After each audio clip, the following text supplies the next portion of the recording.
Hello everybody, कक्षा 9 गणित में आपका स्वागत है। आज है डे 22 और आज हम प्रश्न 9 से लेकर प्रश्न 16 करेंगे।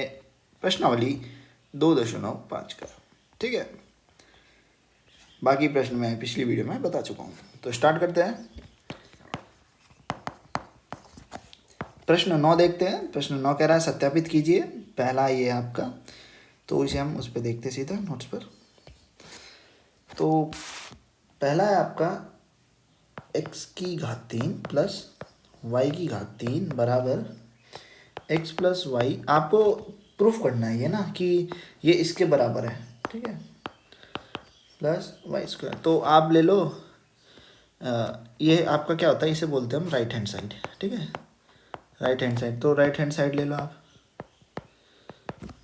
x प्लस वाई, और ये आपका लेफ्ट हैंड साइड होता है। ठीक है, लेफ्ट हैंड की तरफ है ना वो, आप खुद ही बैठे हुए हो तो वो राइट हैंड की तरफ जा रहा है। ठीक है, इसलिए बोलते हैं उन्हें। तो जैसा कि मैंने आपको सिखा रखा है, सबसे पहले x की इससे मल्टीप्लाई होगी तो एक्स क्यूब। ठीक है, एक्स क्यूब बनेगा, x की घात 3 बनेगा। x की मल्टीप्लाई इस पूरे से होगी, माइनस का है तो ये प्लस का प्लस माइनस माइनस हो जाएगा। ये प्लस का है ना, और ये माइनस का है तो माइनस प्लस माइनस होता है। तो यहाँ बनेगा आपका एक्स स्क्वायर वाई। ठीक है, फिर इस x की इस y से होगी तो यहाँ बनेगा प्लस का, क्योंकि ये भी प्लस का है और ये भी प्लस का। तो यहाँ बनेगा आपका प्लस एक्स वाई स्क्वायर। ठीक है, बस x का काम खत्म। ठीक है, अब y का शुरू, y की x से हुई तो प्लस वाई एक्स स्क्वायर। ठीक है, अब फिर y की इससे हुई, इस वाले से अब माइनस आने वाला है क्योंकि माइनस एक्स वाई स्क्वायर। फिर y की y से तो ये प्लस वाई की क्यूब। ठीक है, अब देखो ये प्लस का एक्स स्क्वायर वाई है यहाँ से, और ये माइनस का एक्स स्क्वायर वाई है, और कहाँ पे था वो, ये देखो ये है आपका प्लस का एक्स स्क्वायर वाई। तो ये दोनों आपस में ख़त्म। ठीक है, ये देखो एक्स स्क्वायर वाई, ये देखो प्लस का एक्स वाई स्क्वायर, ये माइनस का एक्स वाई स्क्वायर, ये दोनों आपस में ख़त्म। तो बचा क्या, एक्स की घात 3 प्लस वाई की घात 3, तो is equal to LHS। Hence या इति सिद्धम। ठीक है, हिंदी में लिख देना इति सिद्धम, हेंस प्रूव्ड लिख देना, हेंस प्रूव्ड। ठीक है, तो सेकंड देखते हैं। सेकंड क्या है, सेकंड आपका एक्स की घात 3 माइनस वाई की घात 3 बराबर एक्स माइनस वाई, वही ब्रैकेट में x square plus x y plus y square. ठीक है, तो वही RHS लो। ठीक है, तो एक्स माइनस वाई आपको प्रूफ करना है, ये भी ना, मतलब आपको सत्यापित करना है ऐसे कि ये इसके इक्वल है।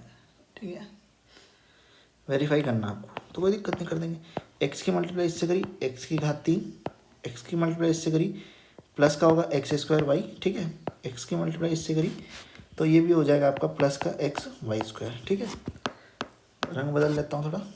ठीक है, ये माइनस का है। ठीक है, ध्यान रखना, चलो हरा ले लेता हूँ, ये माइनस का ध्यान रखना, माइनस की इससे ये होगी तो ये माइनस का ही बनने वाला है, माइनस का वाई एक्स स्क्वायर, ये बनेगा आपका माइनस का एक्स वाई स्क्वायर। अब ये देखो ये भी माइनस का बनेगा, माइनस का वाई की क्यूब। ठीक है, अब ये देखो प्लस का एक्स स्क्वायर वाई, ये माइनस का एक्स स्क्वायर वाई, खत्म खत्म खत्म। यहाँ पे आपको मिलेगा एक्स की घात 3 माइनस वाई की घात 3। आई होप आप समझ गए होंगे, कोई समस्या नहीं हुई होगी।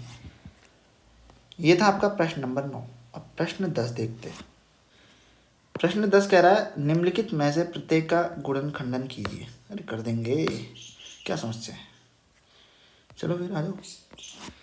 तो पहला है आपका, ठीक है, पहला है आपका 27 वाई की क्यूब प्लस 125 जेड की क्यूब। क्या दिक्कत है इसमें, कर दोगे। अभी ये देखो ऊपर फॉर्मूला लगा हुआ आपका, यही फॉर्मूला लगेगा इसमें, एक्स की क्यूब वाई की क्यूब है, यही फॉर्मूला लगने वाला है, तो कोई दिक्कत नहीं। पहले आप इसे होल में लिख लो कंप्लीट में, मतलब ये कैसे होगा 3y की होल क्यूब प्लस 5z की होल क्यूब। ठीक है, तो यहाँ से आप फॉर्मूला लगा सकते हो। क्या हो जाएगा अब आपका फॉर्मूला, एक्स की क्यूब प्लस वाई की क्यूब बराबर होता है एक्स प्लस वाई, ब्रैकेट में होता है आपका x square minus x y plus y square. बस, तो x की जगह क्या है आपका 3y, तो ये हो जाएगा 3y प्लस 5z, ब्रैकेट में इसको देख रहा हूँ, इसको देखो। ठीक है, ब्रैकेट में हो जाएगा आपका x की जगह आपका 3y का स्क्वायर माइनस x की जगह 3y वाई की जगह 5z हो जाएगा आपका, ठीक है। और वाई स्क्वायर की जगह आपका क्या हो जाएगा 5z प्लस का साइन के साथ 5z का होल स्क्वायर, ठीक है। बस हो गया आपका काम। अब देखो ये 3y प्लस 5z को बाहर ही रहने दो, ये हो जाएगा आपका 9 बनाना था 9y स्क्वायर, क्योंकि 3 का स्क्वायर 9 होता है। ये हो जाएगा 5 3 15, नेगेटिव का 5yz और ये आपका प्लस का 25z स्क्वायर, ठीक है। ये आपका क्या हो गया गुणनखंड। आई होप आप समझ गए होंगे। सेकंड है इसका 16 4 m की घात 3 माइनस 347 n की क्यूब, ठीक है। मैं बस इतना लिख देता हूँ, ये होगा आपका 4m की होल की क्यूब माइनस 7n की होल की क्यूब, ठीक है। इसका आंसर मुझे चाहिए, आप मुझे लिखना अपनी कॉपी में, खुद ही हल करना, होमवर्क आपका, ठीक है। और आंसर कहाँ भेज देना, टेलीग्राम पे मैं चेक करके बता दूंगा, ठीक है। तो ये था आपका प्रश्न 2, ठीक है। अगर आपको तब भी कोई डाउट लग रहा है, इसमें दिक्कत हो रही हो तो मैं बता ही दूंगा और क्या टेलीग्राम पे फिर, ठीक है। अब हम देखते हैं प्रश्न 10 हो गया ये आपका। प्रश्न 10 के 2 भाग थे आपके, ठीक है। अब देखते हैं हम प्रश्न 11। प्रश्न 11 कह रहा है गुणनखंड कीजिए इसका, ठीक है, कर देंगे, ठीक है। प्रश्न 11 है आपका, गुणनखंड करना है आपको 27 x की घात 3 प्लस y की घात 3 प्लस z की घात 3 माइनस 9xyz। अगर आपको याद हो, मैंने उदाहरण में अच्छे से समझाया हुआ है। X square plus y x की क्यूब वाई की क्यूब प्लस जेड की क्यूब माइनस 3xy बराबर होता है आपका x plus y plus z, bracket में होता है आपका x square plus y square plus z square minus x y minus y z minus z x, ठीक है। तो यही फॉर्मूला से हमारा इन्हें इसका हमें गुणनखंड करना है, तो ये इसके गुणनखंड बनेंगे। बस हमें एक्स और वाई और जेड को पहचानना है। तो इसे आप गौर से देखोगे तो यहाँ पे आपको 3x की होल की क्यूब बन रहा है, ये आपका y की क्यूब भी बन रहा है, ये आपका z की ही बन रहा है, और ये आपका माइनस का 3x की वैल्यू है 3x, y और z बन रहा है। तो बस आप इसे सिंपल इस फॉर्मूले में रख दो, आपको आंसर मिल जाएगा।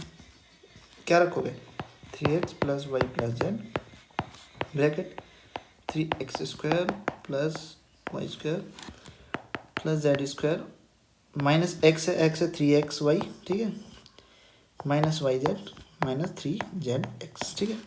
इसे जब खोलोगे तो बस आपका काम हो गया, ठीक है। ये हो जाएगा आपका 9x square plus y square plus z square minus 3xy minus y z minus 3zx, ठीक है। बस इतना सा था आपका काम, ये आपका आंसर हो गया, ठीक है। आई होप आप समझ गए होंगे। तो ये था आपका प्रश्न 11, ठीक है।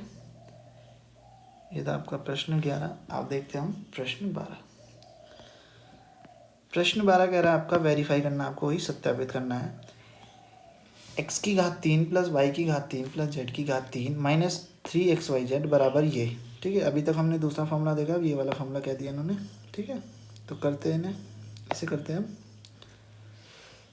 तो मैं लिखता हूँ नोट्स पर, ठीक है।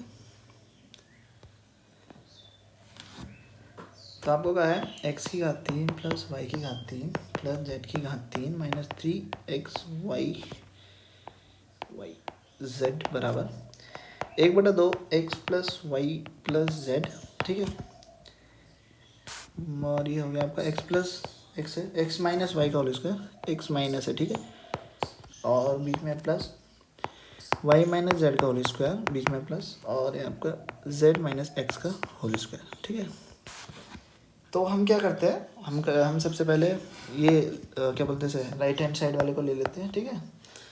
अपना काम हो जाएगा, ठीक है। तो लिया हमने राइट हैंड साइड वाले को,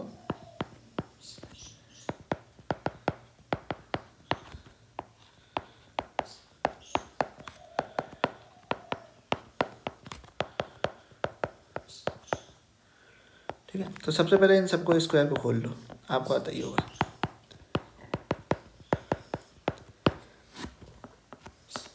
ठीक है। ये हो जाएगा आपका a square minus 2xy minus y square plus y square, ठीक है, प्लस ये हो जाएगा आपका y square minus 2yz plus z square, ठीक है। ये हो जाएगा आपका plus z square minus z x और प्लस का एक्स स्क्वायर, ठीक है।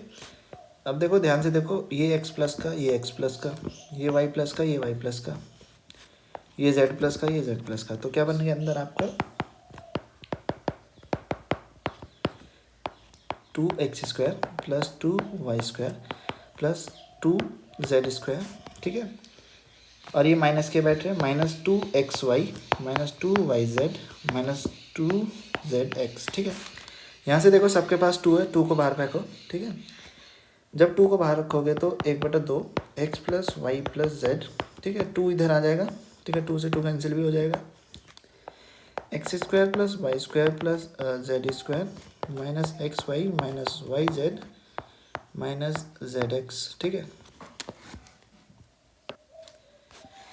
अब आगे मैंने आपको समझा ही रखा है, ठीक है। एक्स अंदर भेजोगे, पहले सबके साथ मल्टीप्लाई होगा, तो ये बनेगा पहला एक्स की क्यूब प्लस, जब इसके साथ होगा एक्स वाई स्क्वायर, ठीक है, जब इसके साथ होगा प्लस एक्स जेड स्क्वायर, फिर जब इसके साथ होगा माइनस का एक्स स्क्वायर वाई, ऐसे ही आगे वाले के साथ माइनस एक्स वाई जेड, आगे हो जाता हूँ कुर्सी से, और जब इसके साथ होगा तो माइनस जेड एक्स स्क्वायर, ठीक है। आई होप आप समझ गए होंगे। ऐसे ही फिर प्लस का साइन, फिर वाई की भी तो बारी है, ठीक है। वाई क्या सबके साथ होगा, मैं डायरेक्ट लिख देता हूँ, ठीक है।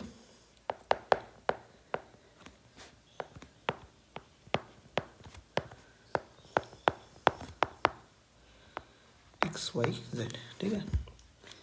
फिर जेड की बारी, प्लस जेड एक्स स्क्वायर, ठीक है, plus z y square plus z की cube minus x y z, ठीक है। माइनस हो जाएगा आगे, एक बार ना इसे मिटा देता हूँ। एक्स वाई जेड कहाँ था, ये था इधर, minus y z square minus z square x, ठीक है। तो ये इतना हो गया, ठीक है, इतना बड़ा आ गया है। अब इसमें देखना आपको क्या क्या कैंसिल हो रहे हैं, तो देखो सबसे पहले ये प्लस ये माइनस ख़त्म, ठीक है। आपको मैं बता देता हूँ, सभी आपस में ख़त्म हो जाएंगे, तो आप रैंडमली लगा लो यादृच्छा अपनी इच्छा से, ठीक है। बस ये देखो, ये भी सब कैंसिल होने वाले हैं, ये आप चेक कर सकते हो चाहे, ठीक है। बचेगा क्या आपके पास, ये भी कैंसिल हो जाएगा। आपके पास एक तो एक्स की क्यूब प्लस वाई की क्यूब प्लस जेड की क्यूब बचेगी, और माइनस का एक एक्स वाई जेड माइनस का दूसरा एक्स वाई जेड और माइनस का तीसरा एक्स वाई जेड आपका बना देगा, ठीक है, माइनस का 3xyz, ठीक है। तो इज इक्वल टू आपका लेफ्ट हैंड साइड हो गया, ठीक है, जो आपका लेफ्ट हैंड की साइड था, तो आपने प्रूफ कर दिया, ठीक है। तो ये था प्रूफ करना, आई होप आप समझ गए होंगे। तो ये था प्रश्न नंबर 12। देखो प्रश्न 13 को मैं यही समझा देता हूँ। प्रश्न 13 कह रहा है आपका कि यदि x plus y plus z आपका 0 हो तो दिखाइए कि x की क्यूब प्लस वाई की क्यूब प्लस जेड की cube is equal to 3xyz, ठीक है। तो ये भी हो जाएगा, इसका कहने का मतलब है ऊपर वाले देखो ये फॉर्मूला लगा देंगे हम। अगर ये 0 हो गया, ठीक है, तो 0 की आप किसी भी नंबर से मल्टीप्लाई करो, आपको क्या मिलेगा, ये पूरा 0 हो जाएगा, ठीक है। तो यहाँ से आपको क्या मिलेगा, यहाँ से ये पूरा 0 के इक्वल मिल जाएगा, एक्स की क्यूब प्लस वाई की क्यूब प्लस जेड की क्यूब माइनस 3xyz बराबर 0।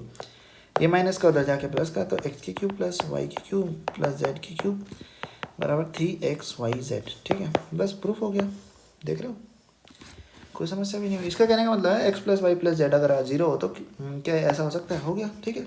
आई होप आप समझ गए होंगे, ठीक है। तो ये थी आपकी प्रश्न नंबर 13, ठीक है। अब प्रश्न नंबर 14 देखते हैं। अब ये कह रहा है, यहीं पे देख लेंगे 14 को भी ना, ठीक है, ज़्यादा दिक्कत नहीं होगी, बिठा दो एक बार। प्रश्न नंबर 14, ठीक है। तो क्या कह रहा है आपसे, ये कह रहा है आपसे कि वास्तव में घनों का परिकलन किए बिना निम्नलिखित में से प्रत्येक का मान याद करना है, घन का परिकलन नहीं करना, ठीक है। तो आसान है, देखो कैसे। ये कह रहा है आपसे कि आपको घन नहीं निकालने हैं, बस आपको क्या निकालना है, वास्तविक मान निकाल देना है इनका, ठीक है। तो इन्हें गौर से देखो, -12 + 7 + 5 कितना होता है आपका, ये होता है आपका 0, ठीक है। अभी आपको बताया था कि अगर x + y + z 0 हो, ठीक है, चेक कर लो आप, चाहे 0 होगा, तो x³ + y³ + z³ आपका होता है 3xyz, मतलब इसका मान क्या हो जाएगा, 3 × -12 × 7 × 5। आई होप आप समझ गए होंगे, ठीक है। यहाँ से आपको जो मान मिलने वाला है वो है आपका -1260, ठीक है। तो ये तो हो गया आपका पहला। अब दूसरा देखो, 28, जब इन सबको ऐड करोगे, -15 -13, तो ये हो जाता है 28 - 28। यहाँ से भी आपको 0 मिलेगा, तो इसका मतलब इसका भी मान क्या होगा, अगर x + y + z हो तो इन तीनों का घनों का योग क्या हो जाएगा, 3xyz। ऊपर किया तो है अभी, ठीक है। तो 3 × -15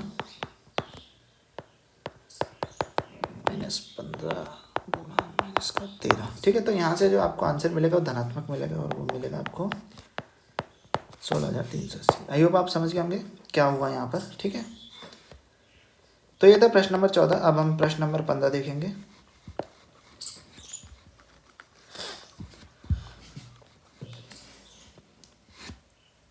प्रश्न नंबर 15 देखते हैं।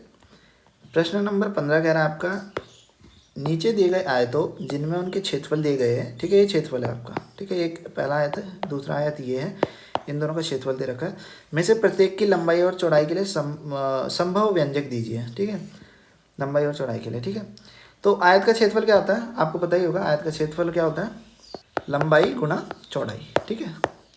तो आयत आपको पता ही है लंबाई गुणा चौड़ाई होता है, मतलब जो ये क्षेत्रफल है ये किस रूप में होगा, ये होगा आपका लंबाई गुणा चौड़ाई के रूप में। मतलब समझ रहे हो, इसका मतलब क्या है कि हमें इसके फैक्टर करने हैं, इसके 2 फैक्टर मिलेंगे, क्योंकि घात 2 है, तो 2 फैक्टर मिलेंगे, तो इसका मतलब क्या हो जाएगा, हमारा काम आसान हो जाएगा, ठीक है।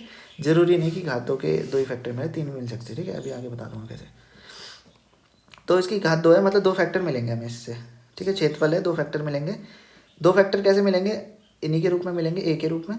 तो ये लंबाई और चौड़ाई की गुणनफल के रूप में मिल जाएंगे, तो हम एक को लंबाई मान लेंगे, एक को चौड़ाई, ठीक है। आई होप आप समझ गए होंगे। चलते हैं उसमें नोट्स पर।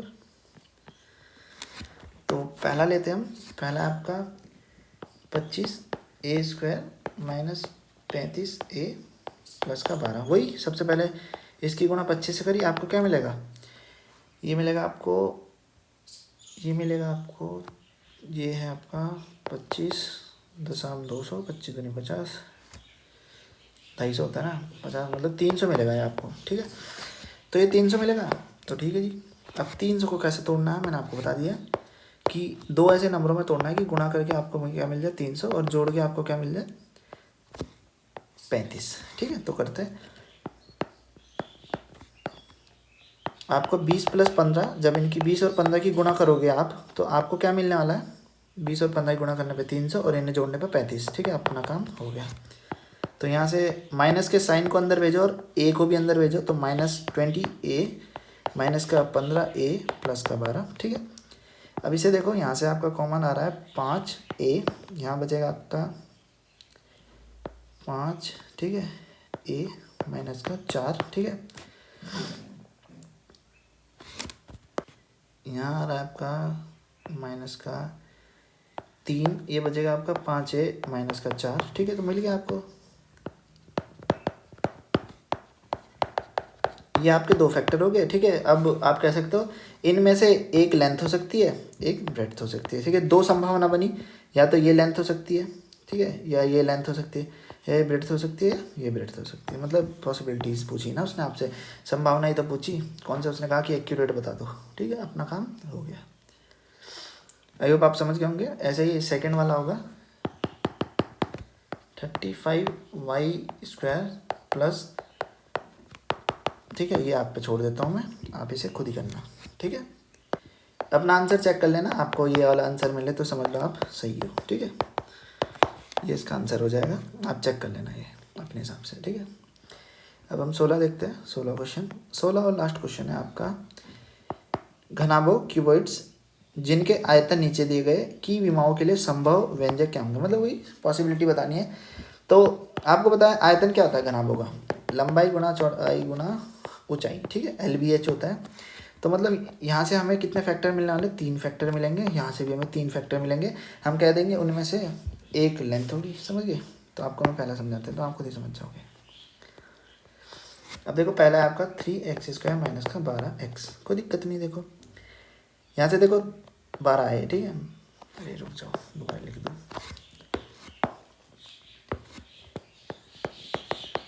ठीक है। अब देखो यहाँ से 3 कॉमन आ रहा है, ठीक है, कॉमन रखा, 3 और x कॉमन आ रहा है, बच रहा है आपका x माइनस का 4, ठीक है। तो मिल गया आपको 3 मिल नहीं गए, 3 फैक्टर मिल गए, एक तो 3 x माइनस 4। तो लंबाई चौड़ाई ऊंचाई 3 पॉसिबिलिटी बन गई, या तो ये हो सकती है या ये, ठीक है। आई होप आप समझ गए होंगे मैं क्या कहना चाह रहा हूँ। पॉसिबिलिटीज़ आपकी ये वाली बनेगी, ठीक है। आई होप आप समझ गए होंगे। तो ये इतना आसान था पहले वाला आपका। सेकंड वाला आपका 12KY² plus 8KY minus 20K, ठीक है। अब देखो यहाँ से क्या कॉमन आ रहा है, पहले K को बाहर खींच लो ना, K परेशान करेगा। तो 4K बाहर आ रहा है यहाँ पर, और बच रहा है आपका 3y² प्लस 2y माइनस 5, ठीक है। तो एक फैक्टर 4K हो गया, 2 यहाँ से मिल जाएंगे, 3 हो जाएंगे, ठीक है। तो 4K जब इसको करोगे आप तो ये कितना जाएगा, माइनस का 15 चाहिए हमें, ठीक है। तो यहाँ से मिल जाएगा 3y², 5 माइनस 3, ठीक है, y माइनस का 5 प्लस का ये साइन, ठीक है। अब वही y को अंदर भेजेंगे, ठीक है, 3y² plus 5y minus 3y minus 5, ठीक है। 4K यहाँ से कॉमन है आपका y, 3y plus 5 minus 1, 3y plus 5,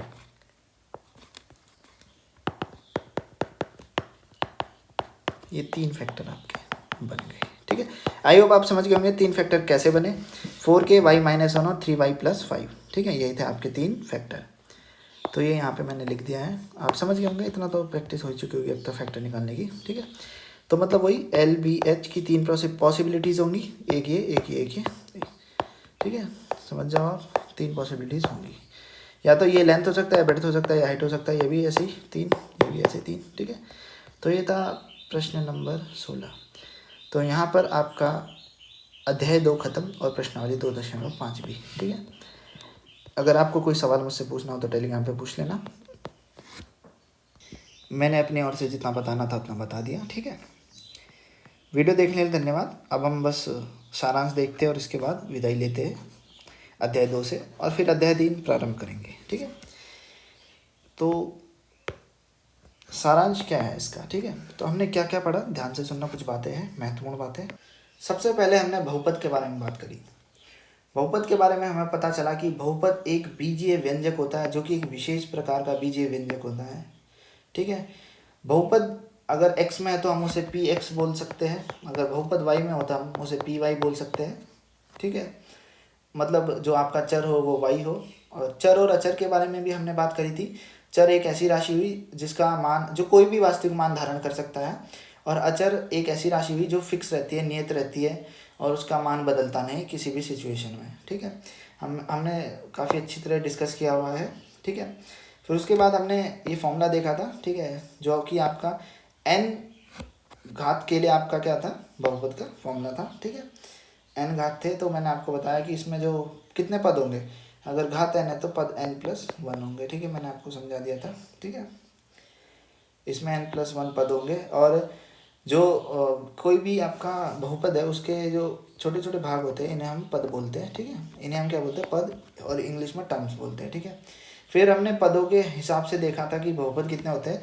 तो जिसमें एक पद होता है उसे एक पदी या मोनोमियल्स कहते हैं, जिसमें 2 पद होता है उसे द्विपद बोलते हैं, ठीक है, या बाइनोमियल्स बोलते हैं। जिसमें 3 पद होता है उस बहुपद को हम त्रिपद बोलते हैं या ट्राइनोमियल बोलते हैं, ठीक है। फिर हमने बहुपद की घात देखी थी कि किसी भी बहुपद में जो चर है उसकी अधिकतम घात कितनी है, उसे बोलते हैं हम बहुपद की घात, ठीक है। फिर हमने घात के अनुसार बहुपद को विभाजित किया था। तो एक घात जिसमें हुई उस बहुपद को हमने रैखिक बहुपद बोला। फिर 2 घात जिसमें हुई उस बहुपद को हमने द्विघाती बहुपद कहा। फिर 3 घात वाले बहुपद को हमने त्रिघाती बहुपद कहा, ठीक है। ऐसे करके हमें 3 बहुपदों के बारे में पता चला जो कि घात के अनुसार विभाजित हुए, ठीक है। फिर हमने शून्य के बारे में बात करी कि किसी बहुपद का शून्य कैसे निकाले। तो मैंने आपको अच्छी तरह डिटेल में समझाया कि शून्य क्या होता है। मान लो कोई बहुपद है पी एक्स, ठीक है, एक्स स्क्वायर प्लस वाई नहीं लेते 2x माइनस 2, तो इसमें x का वह मान, ठीक है, x का वह मान जिससे ये बहुपद शून्य हो जाए तो उसे बोलते हैं बहुपद का शून्य। ठीक है, ठीक है, आई होप आप समझ गए होंगे।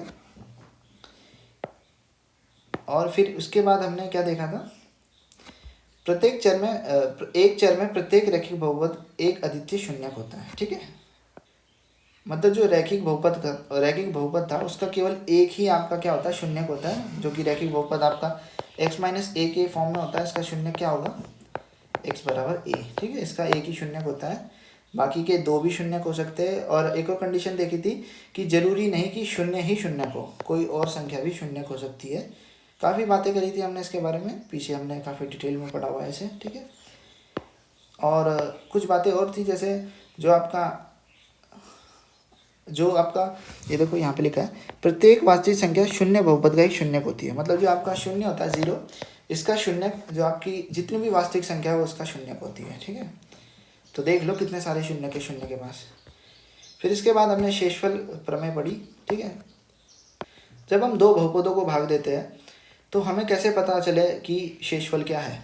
ठीक है, तो शेषफल प्रमेय कहती है कि अगर आप किसी रैखिक बहुपद से भाग दोगे तो मैं आपको बता दूंगा कि बहुपद का शेषफल आपको क्या मिलने वाला है। ठीक है, तो यही बात करी उसने, शेषफल प्रमेय ने कहा अगर आप जो आपका रैखिक बहुपद x माइनस ए से भाग देते हो तो x माइनस ए का शून्यक निकाल लो। ठीक है, यहाँ से a मिल जाएगा आपको, तो a को आप बहुपद में रख दो।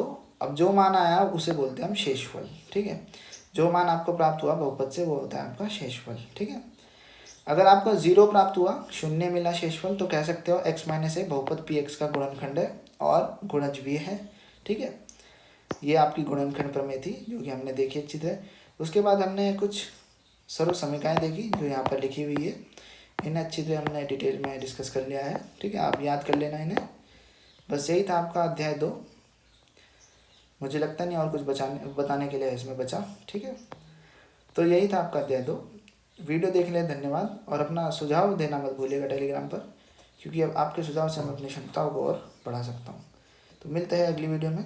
अगली वीडियो में हम अध्याय 3 देखेंगे।